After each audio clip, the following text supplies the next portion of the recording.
Hey, I'm Candace, your host, and if you're ready to grow your business and build your authority by getting booked on podcasts, I've got something special for you. I'm launching a brand new course that will walk you through exactly how to get booked on podcasts. Everything from identifying the right shows to pitching, preparing for interviews, and leveraging your guest appearances for growth. Plus, if you sign up for the waitlist now, you'll get early access to the course and these special bonuses.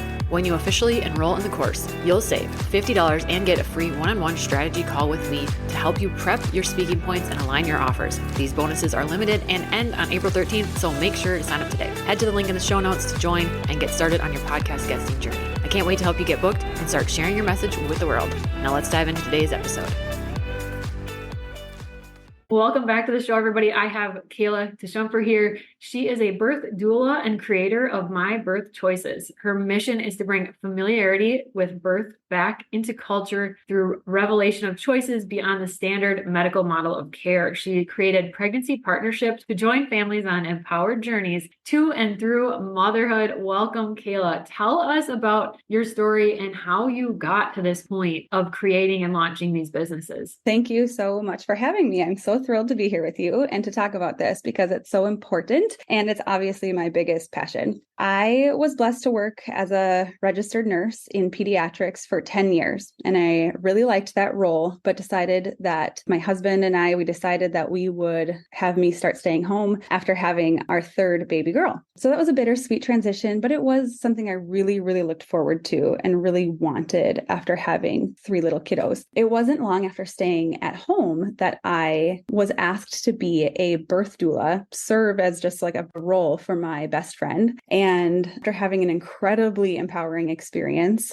then I was like, yeah, I really want to get trained officially for doula work. And I actually had also had a home birth with my third baby girl. So at the same time, I reached out to her, the midwife, and said, do you need anything? Can I help your practice in any way? Because I'm, home. I'm not being a nurse anymore. So I kind of started both of those roles at the same time. And I started to notice that women who hired those who could help them advocate for themselves, so a doula, a midwife, alternate choices, they really started to show strong experiences. They were empowered in their choices because they really were confident of those choices. I started really noticing what are the things that are separating out these women from having really, really empowered journeys rather than potentially traumatizing journeys or disappointing journeys or really, really difficult journeys to motherhood through their birth. So that's when I started taking notes and kind of saying,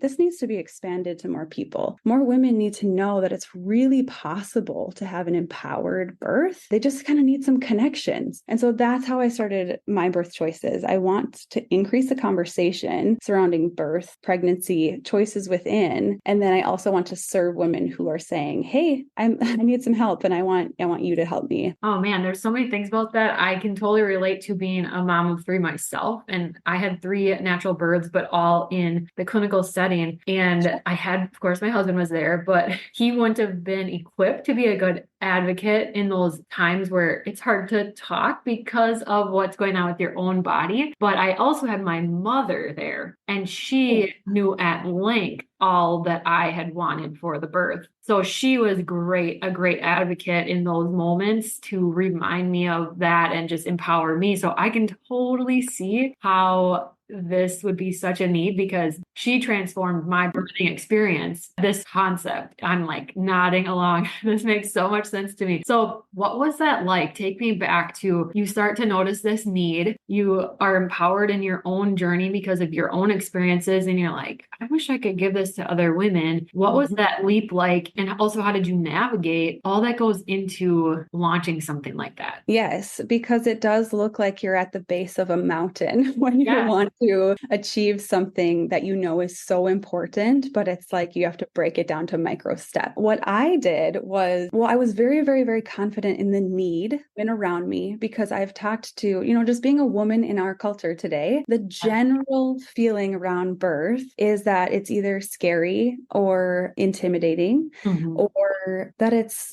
could be like really unsafe is like where people start from. The movie and TV do not help with that belief. Right.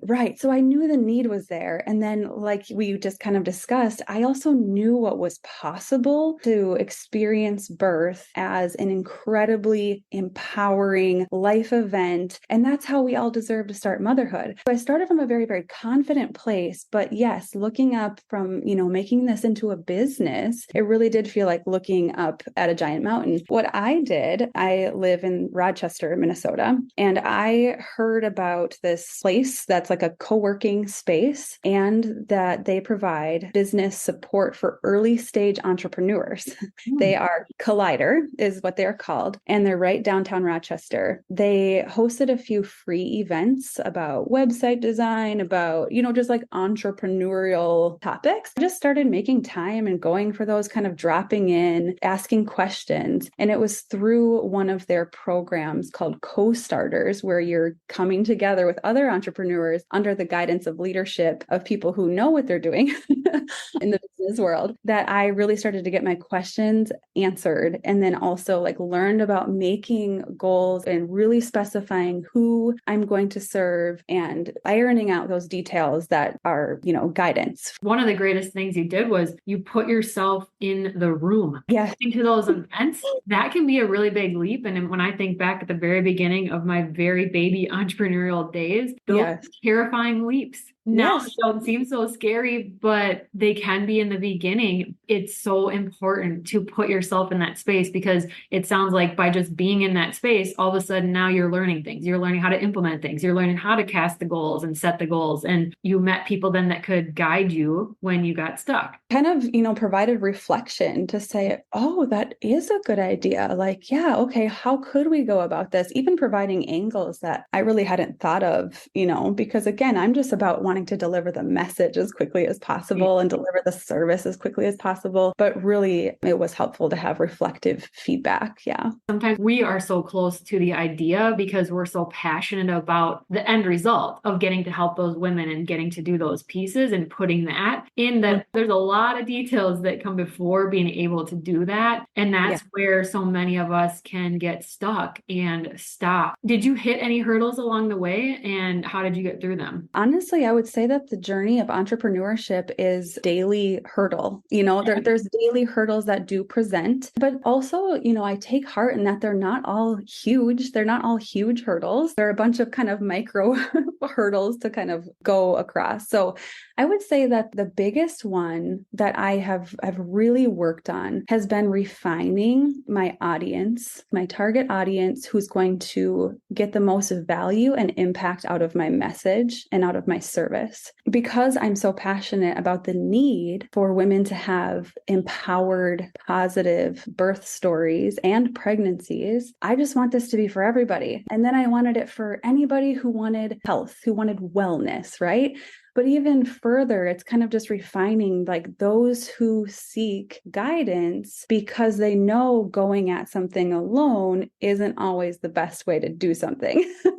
Heard this before from marketing gurus or something, but if you're trying to talk to everyone, you're talking to no one. And it can almost in the beginning feel a little bit scarcity when you're trying to really narrow it down, because in your brain, your logical brain is thinking, well, like, how many people is that? That can't be very many people if I get that specific. But in reality, those are your true people. Everybody else, your message is probably not going to hit, or they're not going to notice it. It's not going to speak to them. I love that advice of just really narrowing down who is the person that you're going to serve. I think any entrepreneur would tell you that it's worth it, even though it might feel scarce at first, because in my realm of work, it only took me hearing one story of a fellow doula who offers, a similar service, a doula service, who said that she felt she was probably hired because her clients wanted a doula, but for the reasons maybe because their sister had a doula, or because they just heard it's a good choice, but then went through the whole experience and didn't really value her. They didn't really value her time and all of the information that she was presenting them with to make informed decisions. She maybe didn't follow through with those very easily or very consistently. And so it wasn't really a great experience on either side, which is unfortunate. But, that's enough fuel too to be like, no, be specific and really, show up for the people who are wanting to show up to get the best out of the service too. Absolutely. And you mentioned that there was another doula. And of course, you're not the only doula ever to be Right. a doula, right? And I'm not the only podcaster and so on and so forth. What do you say to that mindset work? And what do you do to keep yourself in check? Knowing that I think it's probably safe to say that where you're at in your business is that you know that there's abundance and you know there's room for all of us. And we can sit here knowing that, but a lot of people in the beginning don't know that. And so it can be looked at as competition or like a place to compare yourself to. Maybe even think you're not doing great because you don't compare to X, Y, and Z other people that are doing this job. Or maybe it's a reason you don't even start out on your dream because you think, well, they've already done it. Kayla's already a doula. I can't go do that. She's already taken the job. What do you say to that? And how do you keep your mindset in check for that type of thing? Oh, entrepreneur, any entrepreneur listening, please hear this. You have a differentiator.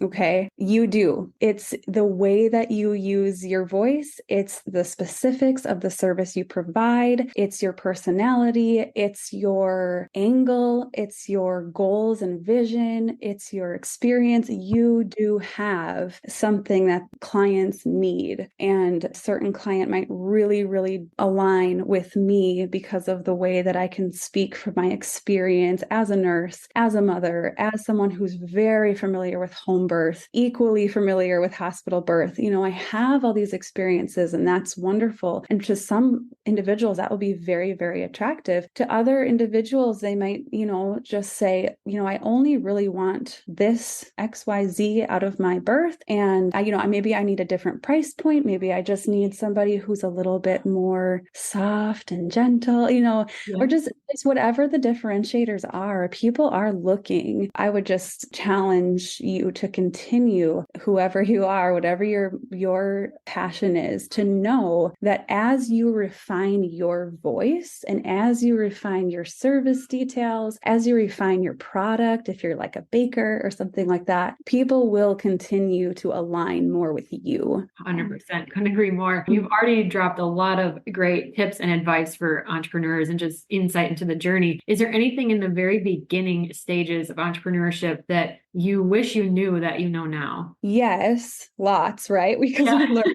every day. The one thing that stands out right away is the importance of reflection. So entrepreneurs typically are go-getters. We are very driven, and that's a wonderful thing. That's how things get done, right? But if you are always looking forward and always looking up and always looking for the next opportunity, which you do need to do somewhat, but if you're always doing that and never looking back, you're never going to be proud or settled or satisfied in how far you've come. And metrics are different besides how many followers you might have or besides how many sales you might have made. What about who you are today compared to what you were, 6 months ago, or what you know now compared to what you knew a year ago, whether that's about business or whether it's how you've crafted what you're creating and giving to the world? You have to be able to set aside time and literally schedule it on your calendar to have reflection, because I think I was starting to hit somewhat recently that disconnect and discontentment. And then you start questioning and you get discouraged when you're not achieving. But when I did take time to say, no, that's not how I want to feel. That's not how I should feel about this business and about my accomplishments. And I really took time to look back and kind of list out some things, some growth points and some attainments that I had, some goals that I had set and achieved. Then I was just really proud and encouraged, spurred on. So that's something that I would hope early stage entrepreneurs, when you really do feel like you're kind of drinking from the fire hose as far as information and making decisions and all of that, please leave time to also look back, even if it's over last week, last month, last 6 months, or a year. For sure. Are you an entrepreneur looking to start or grow your business while feeling supported and seen every step of the way? Join the Aligned Business Collective, the monthly membership I co-host with Andrea Hansen and Brittany Williams, designed for entrepreneurs like you. This is your space to connect, learn, and build a business that truly works for you, while we hold you accountable with our weekly calls and on-demand coaching. Head to the link in the show notes to learn more and join today. Tell me about in the beginning when you were working in the clinic setting and then you branch out onto your own. What went into making that happen as far as conversations with your family? How did that look for you? Everyone always has such a different story about that. I'm wondering about what that looked like for you. I can do this work because I have support, specifically from my partner. My husband is incredible, and we just did Enneagram tests, and he is the loyalist. And so he really, really wants to make sure that his people, his family, his loved ones are taken care of. He knows that for me, this is something, my work in the birth world is not just about me. It's literally about my purpose, like giving back to the world that I'm in and the culture that I'm in. And he recognizes that, and he loves me and cares about me. So he really, really does put forth a lot of support and even sacrifice just so that I can do this work. And I'm extremely appreciative of that. Now, I'll recognize that there's probably a lot of listeners who are mothers, but maybe even single mothers, just people who don't have as much support. That is a unique challenge. That's maybe a unique challenge that I'm not the best to like give advice for, but I will spur you on to find your support. It is out there, and it's going to maybe look different from one individual to the next. The support piece has to be there because, again, you're not one person being able to tackle every single angle of your business. You have to be able to identify first what are the most important needs, and then know that you're worth it. Know that your vision and dream and taking a chance are worth it. I contribute a lot of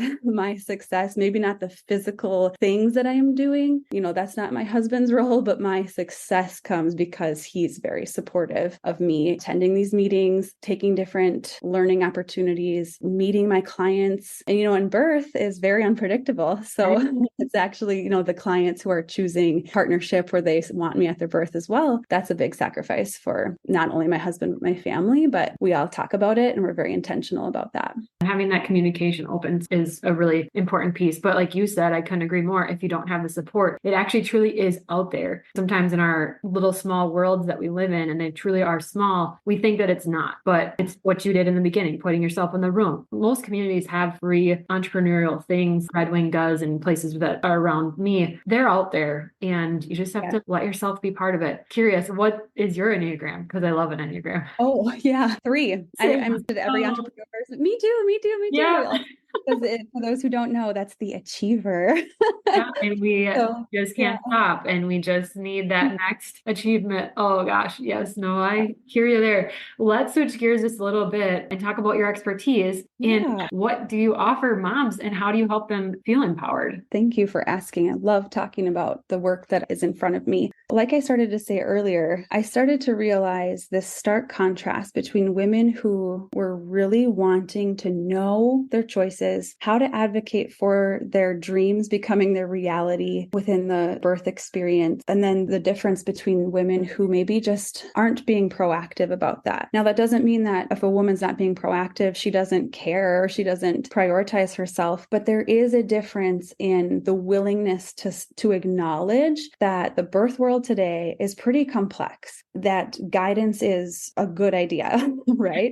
Yep. So I said, well, I want to just start talking. I just want to start talking about choices with women because I noticed so often if I would just chat with a new friend, a new acquaintance about birth related information, it took such little time for them to, oh, wow, okay, like to feel encouraged, to have positive revelations, to say, oh, I think I'm going to look into XYZ, and so it's like, yeah, we just need to increase the conversation. Right now, just through Instagram or through website information, I will share about different choices within pregnancy and birth. But what I've really honed in on is this service now of pregnancy partnership. Currently in our culture, pregnancy and birth education, in my opinion, start way too late. We have this cultural disconnect from the process anyway. Let me just go back for like 1 minute birth history, little lesson here. In 1900, 99% of birth occurred in the home or within culture. Okay. So doctors and or midwives came to you, and likely there were people there that you loved and trusted in your home that helped with the process of the newborn arrival. Okay. And then by 1955, 55 years years later, 99% of birth occurs within the hospital, behind closed doors.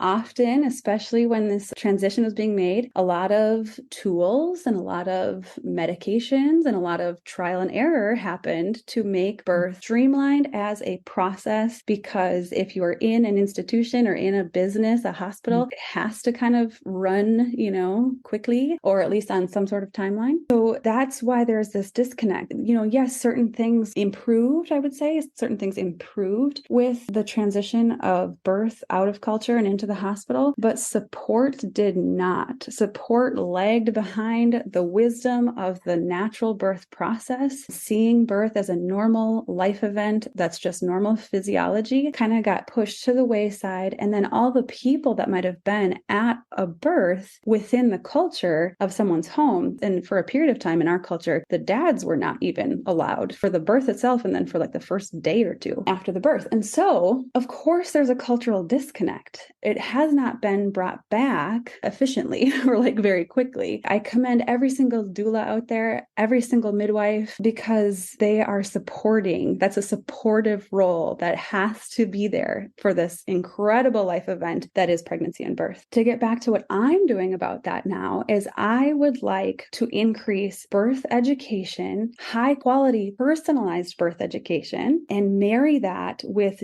doula services to create pregnancy partnership. So as soon as a woman hears about me and is ready to sign up for that type of service, we work together throughout her entire remaining of her pregnancy to first start with her values and her vision for what she wants. And then I take my expertise and my resources and I help marry those with her vision to thus increase the chance that she's going to actually achieve what she sets out to do within the remainder of her pregnancy and birth. I love that it can be personalized because no woman's birth is going to look the same.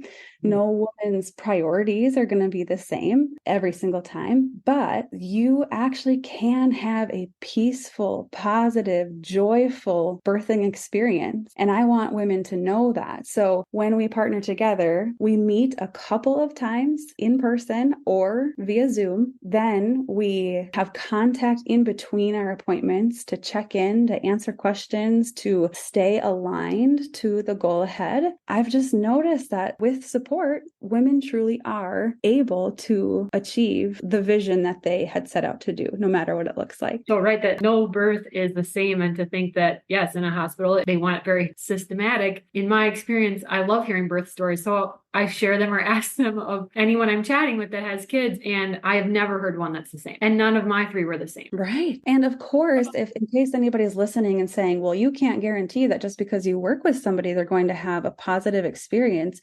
Well, no, I cannot guarantee that one particular exact outcome will be the end result. However, what I have noted is that even when things don't go exactly the way as planned, if women are able to follow these 5 pillars that I have set up in my work with them, they do not tend to look back on their whole experience with negativity, with regret, with fear, with shame, with anger. That's not a part of their story. So yeah, maybe their entire birth flipped 180 from what they wanted, but because of the support and because of having this partner who understands them and understands the birth world, the processing is much smoother. That makes total sense to me. I mean, I learned things with each birth of mine. And I think sometimes when you go in, you're like, you just think that the doctors or the hospital setting, they know everything, or we assume that. So then you just follow what they say you have to do. Then afterwards, you're like, wait, I didn't really